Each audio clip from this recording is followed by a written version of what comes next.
You know, I'm reading the book now of Bill Clinton in Giving, Chris. There's a nice line there that doing public good does not depend on public office. Correct, boy. Galing, no?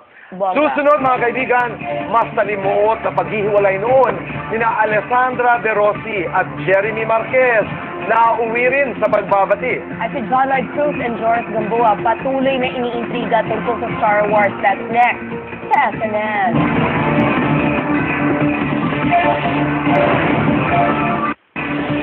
High intensity ito ang SNL. Isa sa high intensity hiwalayan ang relasyong Jeremy Marquez at Alessandra De Rossi. Pero ngayon, ang lahat ng gulo nilibing na nila sa limon. Nice. Isa kaya sa dahilan sa pag-move on ang isang bagong crush ni Alex na gwapong kapamilya star. Aba, now na. It's high time to let bygones be bygones. Alessandra De Rossi at Jeremy Marquez. Posible pa nga bang magkabalikan after their highly controversial breakup?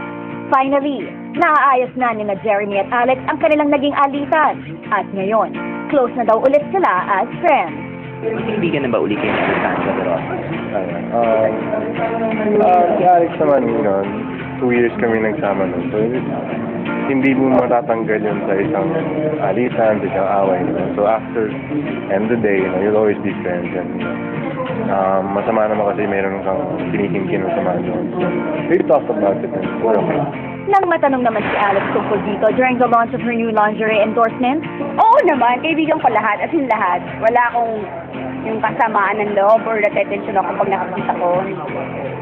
right now, parehong single ang dalawa. At kung si Alex ang papipiliin, pang seryosohan na daw ang hanap niya. O honestly, gusto ko ng showbiz. Kasi, alam niyo naman ako, wala akong ka-showbiz sa katawan ko, di ba?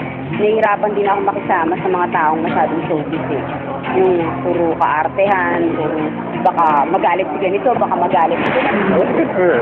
That's good for her, Okay, lahat naman pinagdaan natin makes us wiser.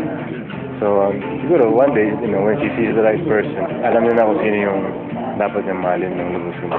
Pero habang wala pa si right, may crush daw si Alex ngayon na isang kapamilya actor na ayaw man niyang i-reveal ang pangalan. Eto daw ang clue. Baka pag nakasalubong niya ako, sabihin niya, I heard mamaya ligawan pa ako, bigla sasakohin lang ako. 9 letters! Gusto cute siya. Wala yung apelido, pangalan lang yun. May... John Lloyd!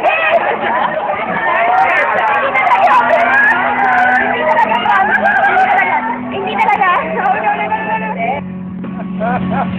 Kailangan tayo mag-isip kung sino pang 9 letters ang pangalan. I love Alex.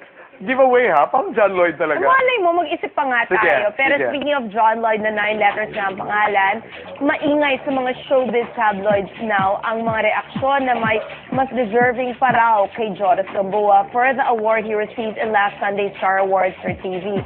Naku, ang mean naman, now na.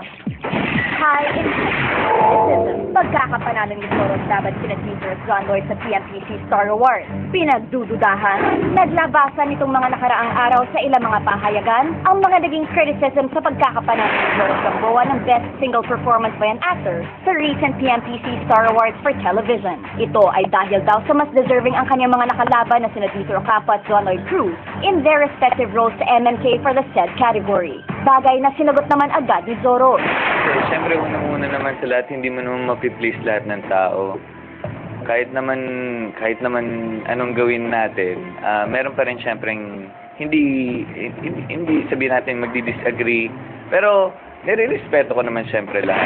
Ipinagpasalamat naman ni Joros ang mga naging pahayag ni Lloydie kahapon sa SNN, kung saan sinabi ng aktor na deserving naman si Joros for the said recognition at dapat na irespeto na lang ang naging desisyon ng PMPC. Salamat pala kay Lloydie dun sa interview niya. Marami kasi nagsabi na natutuwa may mga kaibigan ko sa kanya. And syempre, personally ako, I'm so thankful for him. And syempre, sa kanya ko rin nakuha yung mga ibang pag-aarte, pinapanood ko rin. Samantala, bukod sa issue ng award, napabalita ding nakulong daw si Joros sa mismong gabi ng parangal. Totoo naman kaya ito? Bakit nga ba, Joros? Nalak ako sa fire exit sa gilid ng Pagcor. Pagkatanggap ko ng award, una hindi ko alam kung saan pupunta.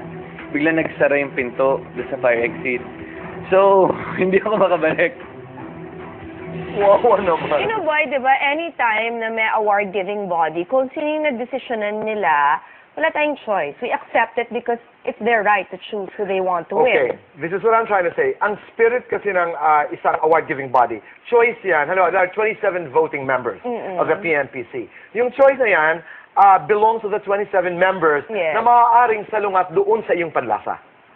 Di ba? Yeah. So, yun Kung lang hindi yan. jive sa'yo, gawa ka ng sarili mong award-giving body. Tama ka dyan. I will. I'm Tama ka dyan. thinking Pero of nag-iisip that, pa rin tayo doon sa 9 letters, no? John Wayne Facet. John Wayne. 9 din yun. 9 din yun, yeah. Okay. Okay. Oh. Para sa ating kalikasan, mga kaibigan, ang mga artista, nakikiisa sa isang malaking kampanya. Next na yan, sa SNN.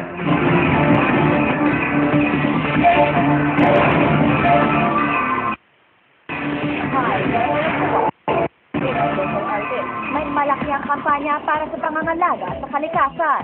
Matapos ang mga trahedyang dinanas ng bansa dahil sa bagyong Ondoy at Pepeng, mas nag-alab ang damdamin ng mga Pilipino para kumilos towards protecting the environment. Kahapon, isang press conference ang naganap para sa isang awareness campaign for climate change, which showed solidarity among our local artists, including Miriam Sambao, who is very proactive in supporting the advocacies of the campaign. I bring around a recyclable bag with me for in case I drop by the mall and meron akong bag agad. I say no to plastic bags, and I believe that each and every one of us should step up into leadership and make more aware choices para naman we can try to reverse the effects of climate change. The said campaign materialized in preparation for the Climate Change Conference ng United Nations na gaganapin sa Copenhagen, Denmark this month, kung saan malaki ang magiging partisipasyon ng ating bansa. Nilaunch na rin ang theme song na No Time to Waste, where local bands and other performers offer their talents para magawa ang kanta, complete with an inspiring music video. First, I really didn't care. I studied a bit. I read up more. And since then, I've been joining whenever they invite me for talk. These artists will also participate sa gaganapin na concert sa Marikina Riverbanks this December 12. This concert is called TikTok Rock, a rock for climate action which will be done simultaneously all over the world. Proud of you guys. Nag-blackberry sa akin si Darla. John James Uy. John James. Talaga, we're back to the 9-letter name. letters. John James. Okay. Posible, di ba? John James. Yeah, very good Yes, looking. he is. And di ba wala na sila ni Carla Humphries? Parang. For a while na, di ba? So, yan na yun. Okay. Invited po Okay. tayo sa first solo painting exhibit ni Nina Richie Alagao Flores on December 6 at 6 p.m. sa Art Space Glorieta, Makati. And, eto na boy, our poll question. Sino naman kaya ang dapat mag-portray ng role ni Joshua Padilla? A. Get Real and Anthony Carril, 58.33%. Wow! Ang tanging may K, si Casey got 19.05%. And C, Shasha, so siya pa rin ang artista got 22.62%. Nasa salita ng bayan, magandang gabi po sa buong sambayanan. Ito po ang SNN. Let's be healthy tomorrow, right boy? We will be healthy. Okay. Okay. Ito po ang Showbiz Showbiz News News ngayon. ngayon. Good night!